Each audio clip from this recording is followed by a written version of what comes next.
From nothing to something. How to turn your great idea into a great video project. Maybe you're passionate about the environment. Maybe you're passionate about women's rights. Maybe you're passionate about social justice. Whatever you love, you probably want to share it with the world. You're a Girl Scout, after all. But when you're staring down at a blank screen or an empty transcript, it can be hard to know how to get started. Thankfully, video storytellers have advice for you on how to get started and make great video.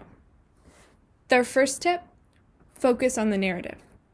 Start by zeroing in on what's most important to your interviewees or your story's subjects. By turning this main idea into a coherent storyline, you can help viewers understand what they should take away from your project.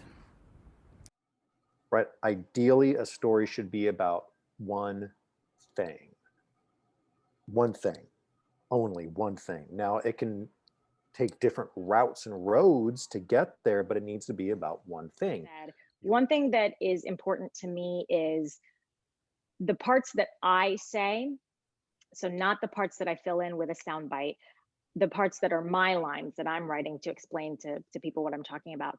I want those lines and sentences to make sense as a narrative story, even without the sound bites, because the sound bites are essentially the color that you're adding in to give somebody the, to take somebody there, to really give them a physical sense of understanding what you're talking about. However, you want the story to actually still make narrative sense without those sound bites, because that's how you know that you're telling a clear and concise story that somebody can get the point of, even without the sound bites. If I took them out, it would still make sense. Try to shoot your movie without sound and see if you can tell the story without sound. And if it's very comprehensible, then you're doing the right thing. How can you find what's most important to your interviewees? Ask why. To get to the bottom of any story, the best question is why, not how or what or who. Those you can get from other sources. Plus, those are the things that you can tell the viewer. Your interviewees can give their own perspectives, something you can't get from anyone else. If I'm talking to somebody, it's easy for me to want to ask them just the facts of something. But those are the questions that you want to steer away from, because you as the storyteller can tell me the facts yourself.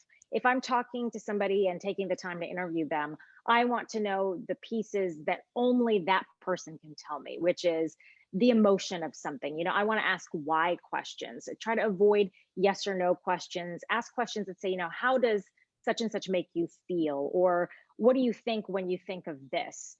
Those are some kind of good format of questions that you can ask people that get them to say a little bit more than a yes or no or a one-word answer. Find out what that they say, what's important to them. And then once you sort of start hearing some things, you go, oh, why is that?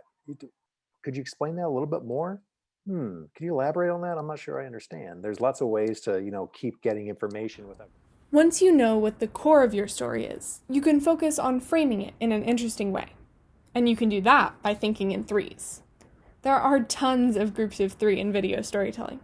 Maybe it's because video storytellers put their cameras on tripods, or maybe it's just because groups of three are easy to remember.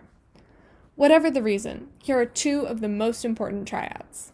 First, shot, sought, surprise.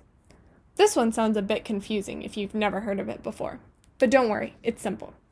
When you're developing your story, think about these three things. First, the shot, or the image you're going to show.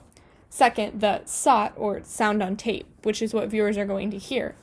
And third, the surprise, the twist in your story that makes it unique.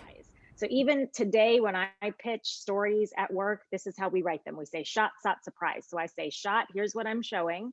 Sought, here's who I'm talking to. And what's the surprise? What is the payoff for the viewer watching my story? What will they learn from this story? What might surprise them about the story? So kind of when you're starting out and saying, okay, I think I want to tell a story about this, think about those three things, and that'll kind of help you make an outline, just like you would if you were writing a paper. It's, you want to have an outline and start with that so you can kind of guide yourself to say, okay, here's who I need to talk to. Sound is 50% of the production.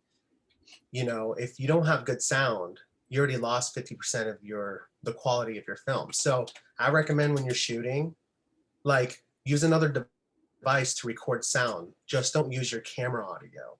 even use your phone, download an app and put it next to the person that's talking so you have better audio. The next triad is about the voices you share in your story. Instead of focusing on just one person's perspective, or even two, try and get 3 different voices to show a broad range of ideas about your topic. You have just one source in something, you are limiting it to essentially what that person's opinion is or what that person's belief is. When you have at least 3 sources in your story, you're getting a more well-rounded idea. So now that you know to focus on the narrative, ask why, and think in 3s, you're prepared to go into the world and share the stories you're passionate about. Thanks for watching!